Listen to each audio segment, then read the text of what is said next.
Bom dia a todos, sejam muito bem-vindos a mais uma manhã de estudo aqui pelo canal do Grupo Rita de Cássia no YouTube. É sempre com muita alegria que estamos aqui para refletirmos um pouco mais sobre os ensinamentos de Jesus à luz da doutrina espírita, esses ensinamentos que tanta paz, tanto conforto trazem aos nossos corações e que nos auxiliam a caminharmos com bom ânimo ao longo da nossa existência. Então, para que nós possamos iniciar a nossa reflexão de hoje, vamos fazer a nossa prece de abertura, agradecendo a Deus por mais este dia e pedindo a Maria de Nazaré, a Rita de Cássia, patrona de nossa casa, que nos abençoe, que nos envolva em vibrações de paz, de harmonia, de serenidade, para que nós possamos aproveitar o estudo dessa manhã. Que assim possa ser, graças a Deus.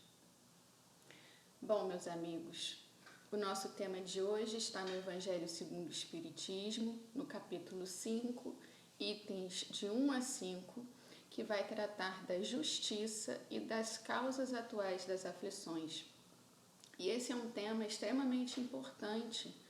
Quantas vezes nós não nos questionamos por que enfrentamos tantas dificuldades, dores e sofrimentos ao longo da nossa existência? E Kardec vai trabalhar este tema, vai aprofundar este tema no capítulo 5, intitulado Bem-aventurados os aflitos. E é interessante nós percebermos todo um cuidado metodológico que Kardec teve ao ordenar, ao estruturar os conhecimentos trazidos em o Evangelho segundo o Espiritismo. Porque essa bem-aventurança, bem-aventurados os aflitos, por vezes ela nos parece contraditória.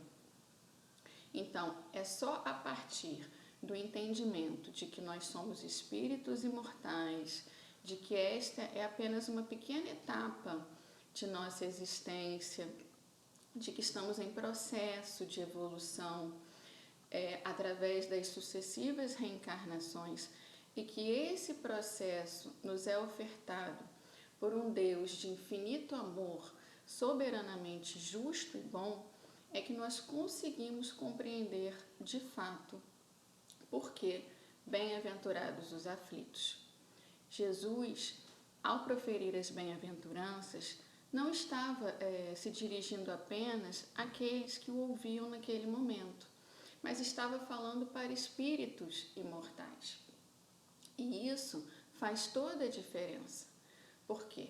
Porque as bem-aventuranças, elas integram na essência um novo padrão de conduta a ser construído em nosso íntimo, pautado na mudança de pensamentos, de sentimentos e, consequentemente, de atitudes. Na questão 170 de O Livro dos Espíritos, Kardec pergunta o que se torna o espírito após a sua última encarnação. E os espíritos respondem: espírito bem-aventurado, espírito puro. Portanto, a partir dessa resposta trazida na questão 170, Kardec traz para o Evangelho segundo o Espiritismo a análise das bem-aventuranças. E as bem-aventuranças, portanto, elas representam o nosso processo de aprimoramento individual, já que elas simbolizam um roteiro para a verdadeira felicidade. Na questão 132 de O Livro dos Espíritos, os Espíritos nos ensinam que nós encarnamos com o objetivo de progredir, para alcançar a perfeição. E para isso, nós vamos ter que enfrentar as vicissitudes da existência corporal, nós vamos passar pelas provas, pelas expiações, para podermos nos transformar intimamente, até alcançarmos a condição de espíritos puros. E nesse exato momento, nós estamos encarnados num planeta de provas e expiações, que, como nos diz Santo Agostinho, no capítulo 3 do Evangelho segundo o Espiritismo, aqui estão reunidos os espíritos rebeldes às leis divinas. Então, quando a dor nos visita, quando uma expiação bate à nossa porta, não é para nos massacrar ou nos fazer sofrer, mas sim para nos acordar, para que nós possamos despertar a nossa consciência e nos realinharmos com as leis divinas. Não por outro motivo que responderam os espíritos na questão 621, que a lei de Deus está gravada em nossas consciências. E na questão 614, eles nos dizem que a lei de Deus, a lei natural, é a única para a felicidade do homem e que nós só somos infelizes quando dela nos afastamos. Então, isso significa que nós já trazemos em nosso íntimo um código moral necessário para a nossa conduta.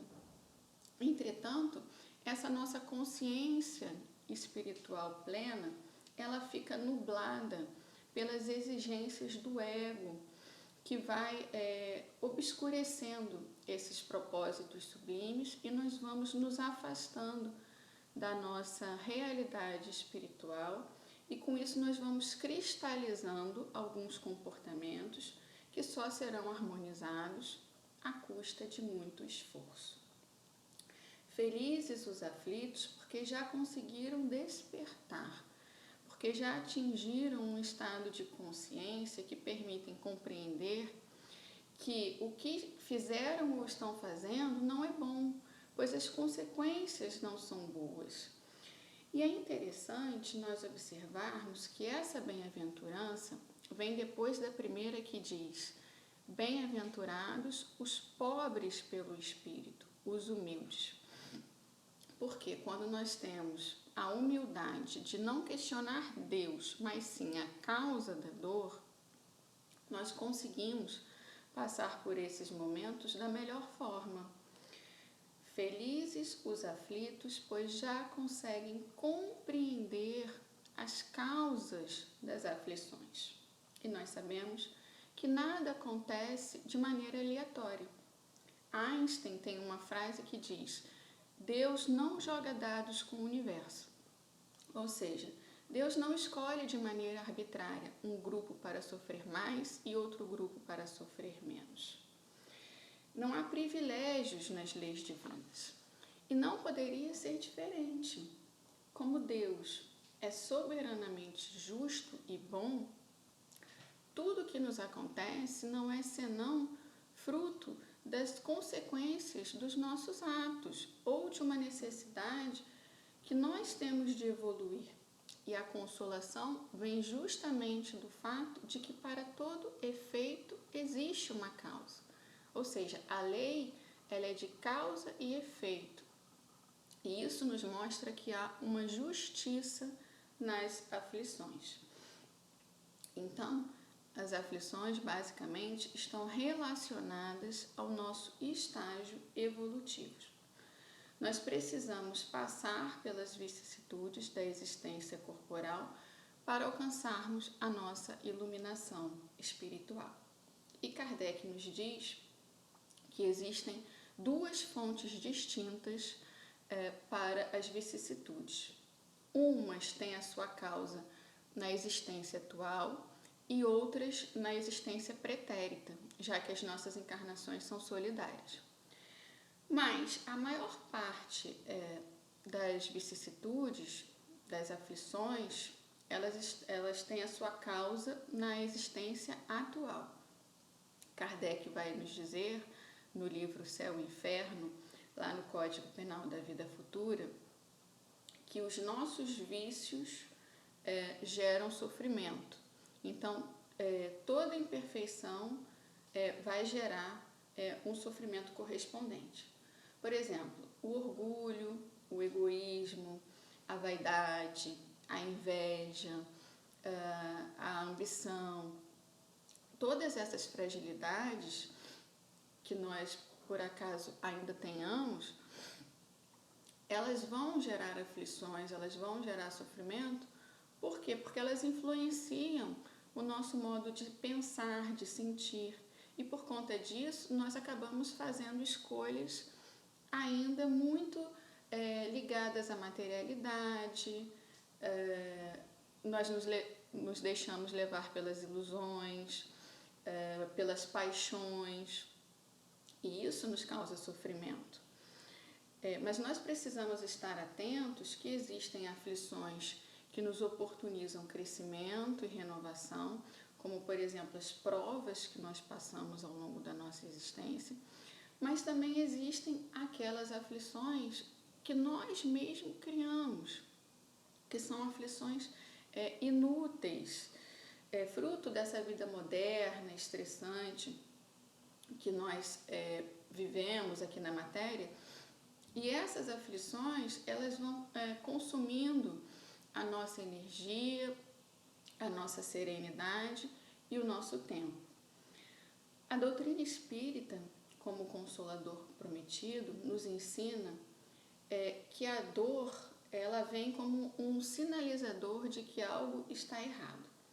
Mas a forma como nós vamos vivenciá-la é uma escolha nossa. Muitas vezes a experiência se torna mais difícil justamente porque nós opomos resistência a ela.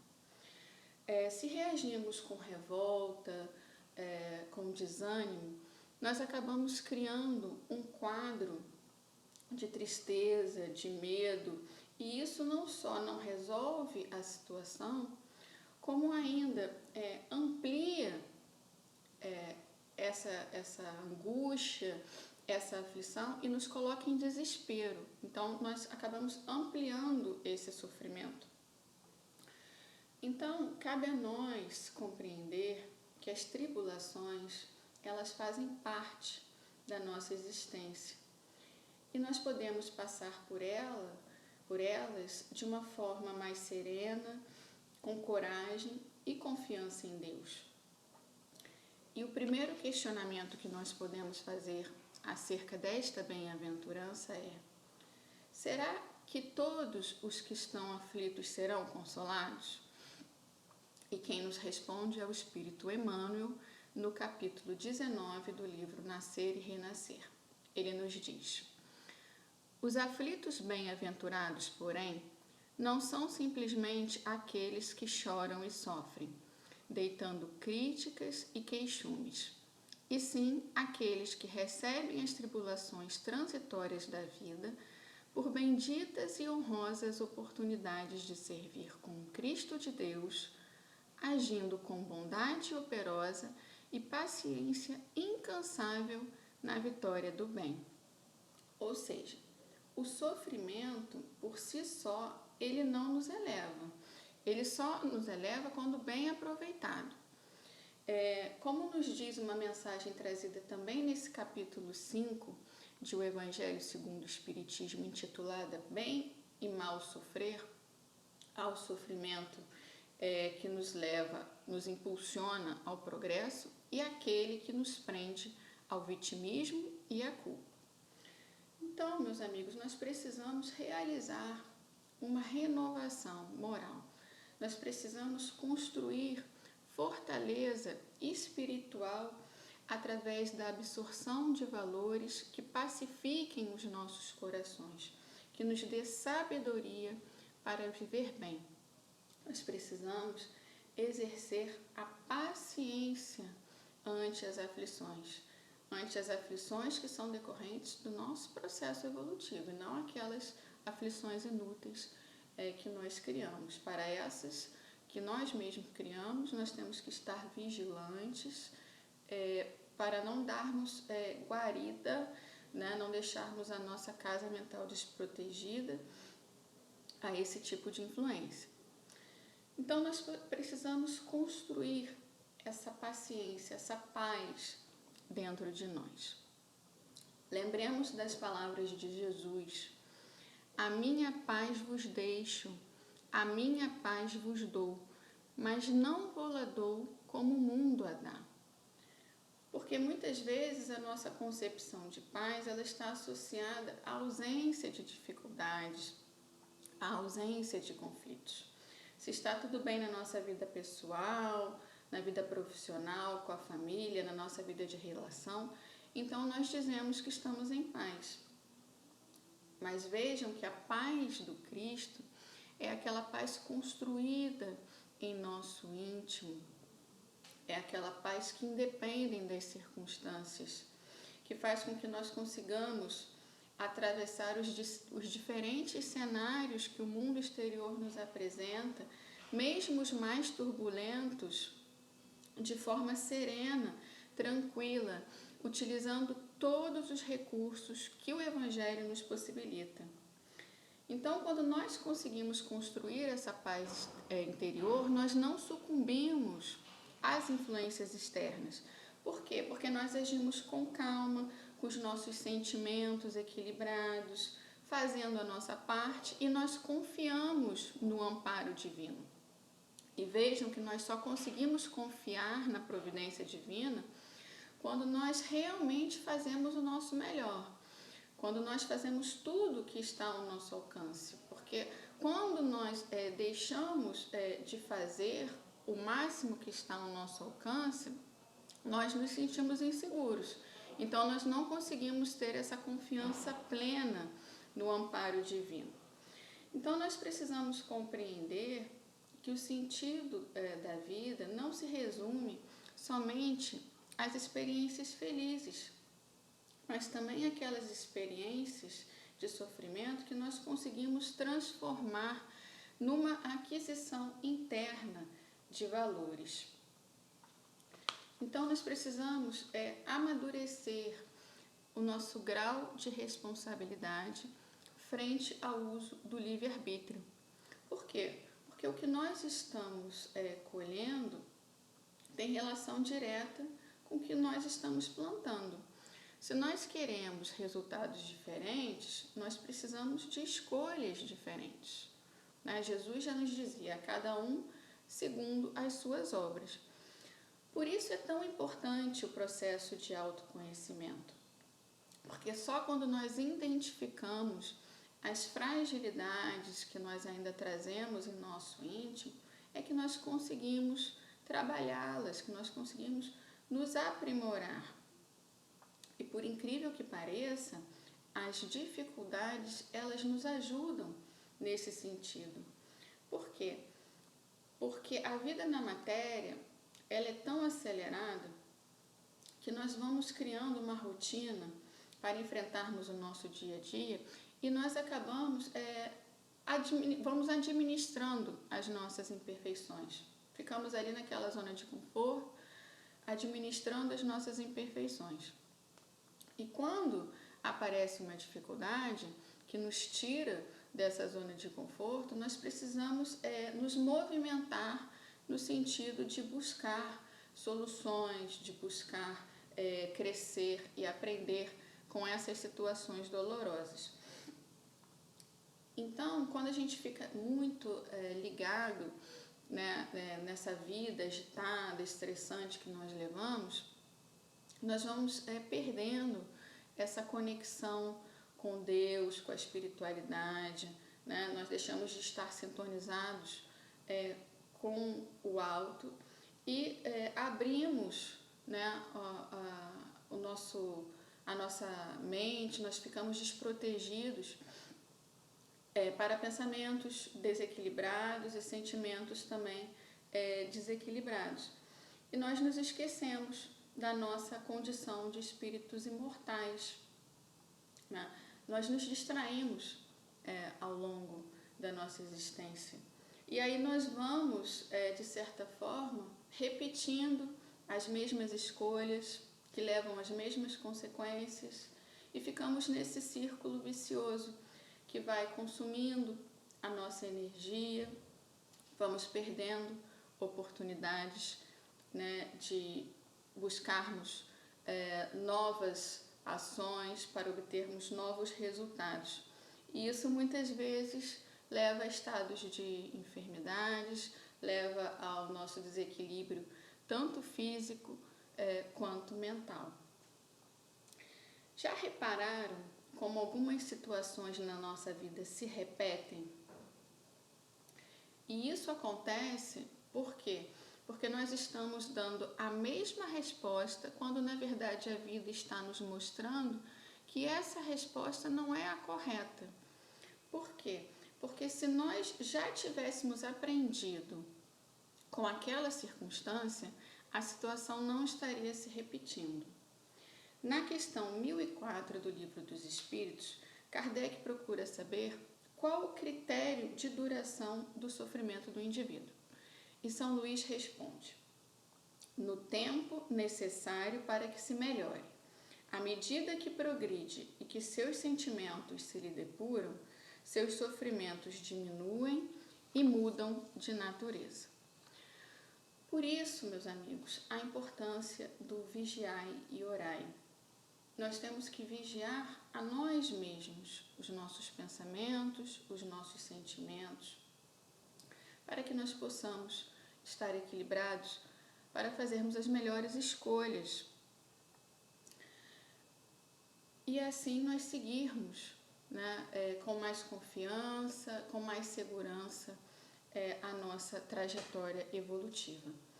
Como nos ensina o apóstolo Paulo em sua carta aos Romanos, nos gloriamos também nas tribulações, sabendo que a tribulação produz a paciência a experiência e a experiência a esperança.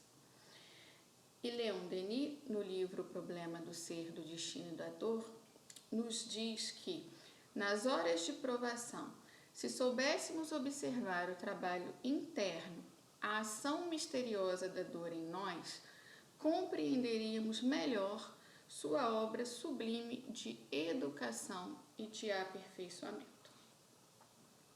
Então, meus amigos, para nós passarmos por esses momentos de dor, de aflição da melhor forma, nós precisamos, como nos convida o apóstolo Paulo, a ter paciência, esperança, a perseverar, que nada mais é do que essa habilidade de se manter firme em meio às dificuldades.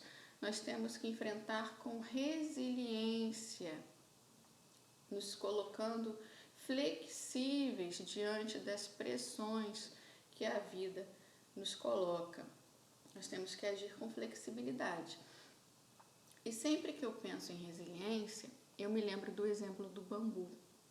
O bambu, se nós olharmos, parece uma planta frágil, seu corpo, a sua estrutura parece frágil.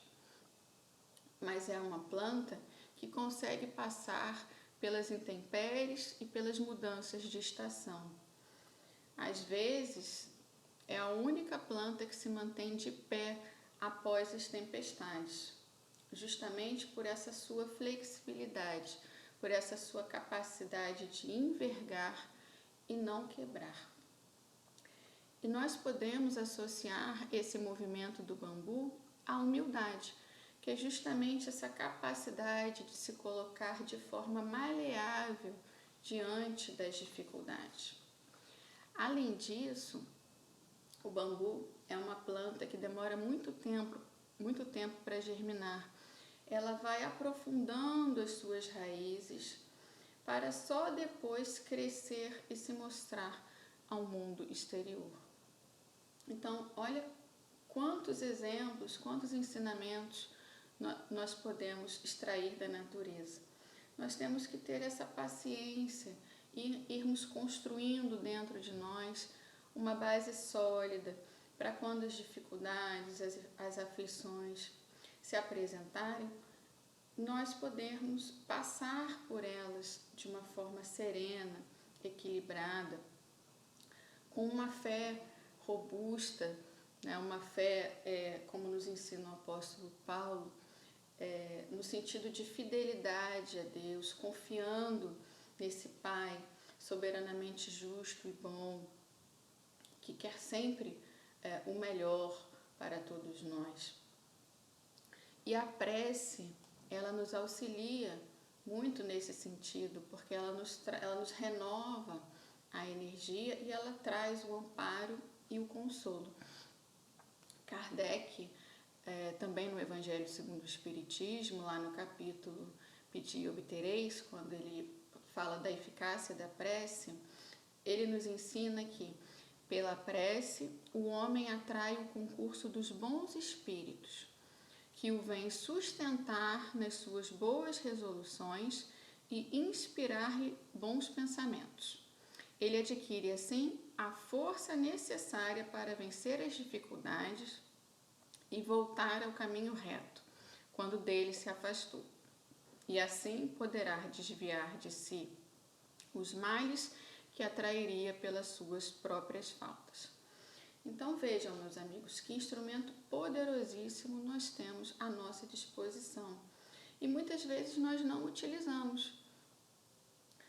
Ao longo do nosso dia a dia surgem situações em que nós nos desequilibramos, que nos colocam em processos de aflição, e até mesmo nós recebemos uma inspiração para fazermos uma prece e nós simplesmente ignoramos.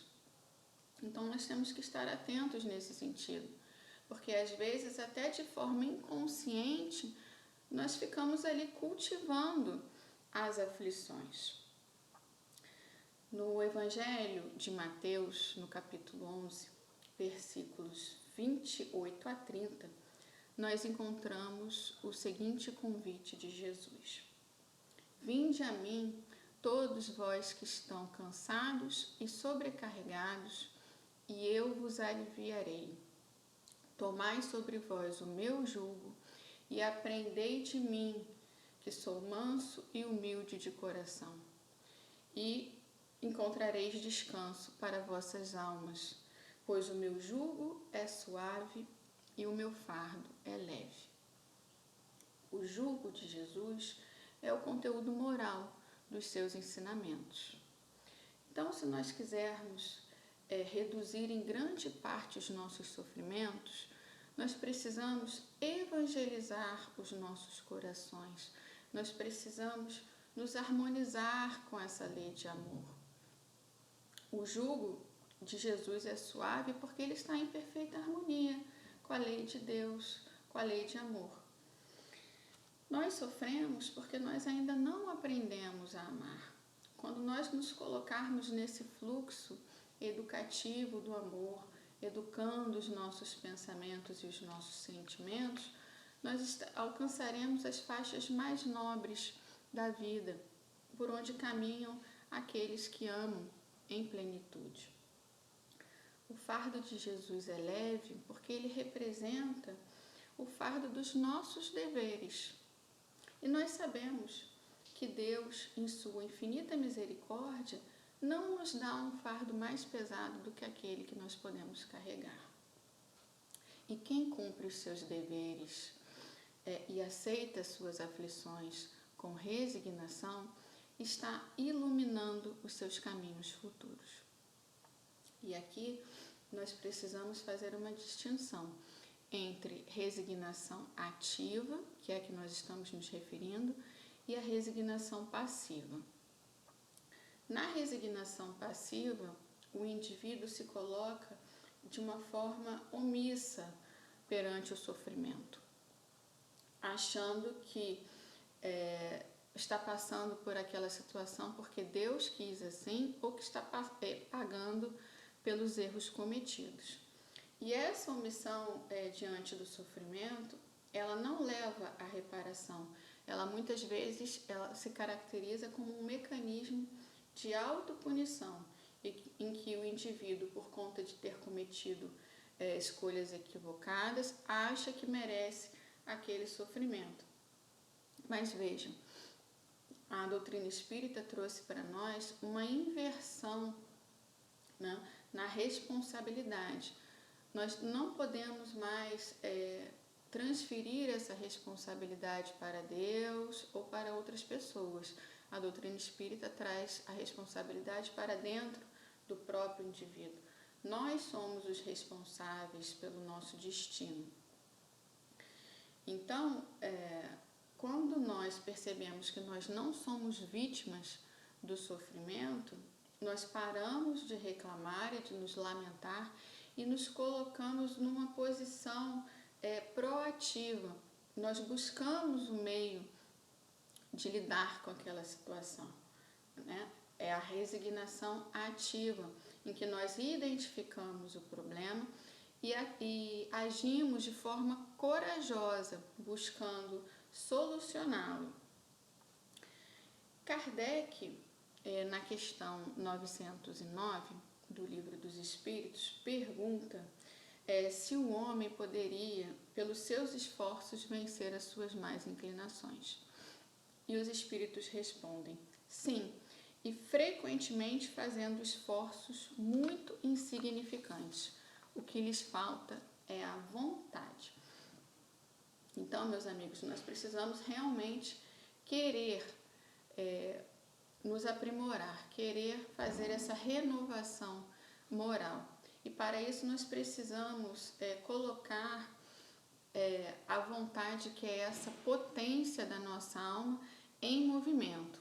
A cura para os sofrimentos, no sentido pedagógico, somente será obtida quando nós renovarmos as nossas atitudes, as nossas condutas, quando nós conseguirmos fazer escolhas mais alinhadas com as leis divinas. E para isso nós precisamos ter em mente a nossa condição de espíritos imortais.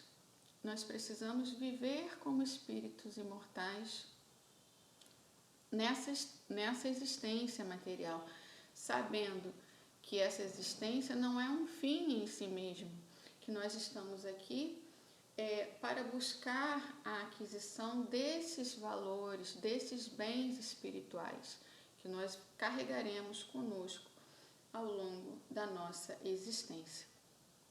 E uma das melhores ferramentas que nos ajudam nesse sentido é fazer o bem.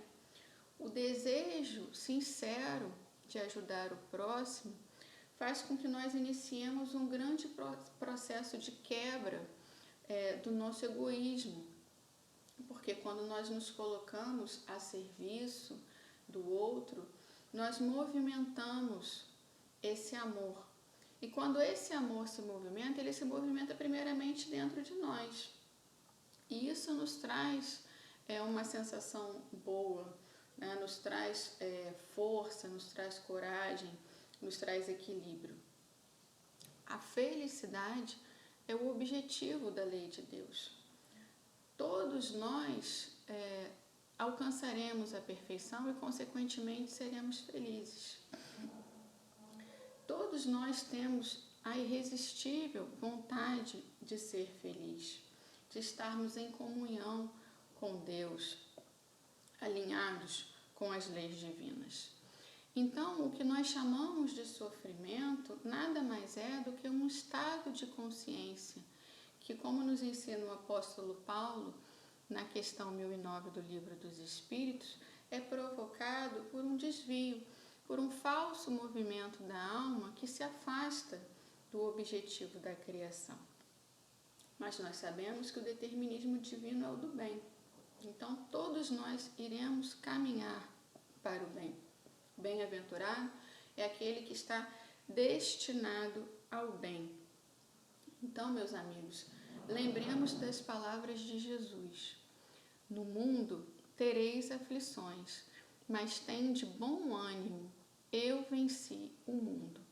Vejam que o Cristo nos ensina que ele venceu o mundo e não no mundo. Por quê? Porque a verdadeira vitória está em vencermos a nós mesmos, as nossas fragilidades e conquistar valores espirituais que são imperecíveis, que independem das circunstâncias. E nós também iremos vencer o mundo, seguindo os ensinamentos deste Espírito que veio pessoalmente nos ensinar por amor a nós. Nós iremos vencer o mundo seguindo os seus exemplos de amor, de fraternidade e de mansuetude, tendo a serenidade e a confiança de que Ele está sempre ao nosso lado. Jesus, na condição de guia e modelo, caminha junto conosco. Então, se nós buscarmos a tradução do hebraico para bem-aventurados, nós vamos encontrar avante. Avante os aflitos, pois serão consolados. Vencedor é aquele que com perseverança, diante das dificuldades, segue adiante. É aquele que não deixa se arrastar pelas ilusões do mundo e não é por ele moldado. É aquele que se transforma interiormente para servir ao mundo sempre mais e melhor. Pois nós sabemos que nós estamos no mundo, mas nós não somos do mundo. E com Jesus nós alcançaremos essa vitória real. Nós venceremos o mundo. Nós alcançaremos essa vitória que é aquela edificada portas adentro do nosso coração. Que mesmo em meio às maiores lutas, às maiores dificuldades, nos trará a alegria do dever bem cumprido e a paz da consciência tranquila. E assim, nós alcançaremos a verdadeira felicidade. Então, meus amigos, vamos fazer a nossa prece para nós encerrarmos o estudo desta manhã. Senhor Jesus, Mestre querido, nesse momento, nosso sentimento é de gratidão. Gratidão por todos os ensinamentos que Tu nos trouxestes. Gratidão por esses ensinamentos que tanta paz trazem aos nossos corações, que nos confortam nos nossos momentos de dores, de aflições, de dificuldades e que nos faz seguir adiante com coragem, com equilíbrio, com confiança e esperança. Fortaleça, Senhor, os nossos bons propósitos, nos ampare e nos proteja, agora e por todo sempre. Graças a Deus. Muita paz, meus amigos.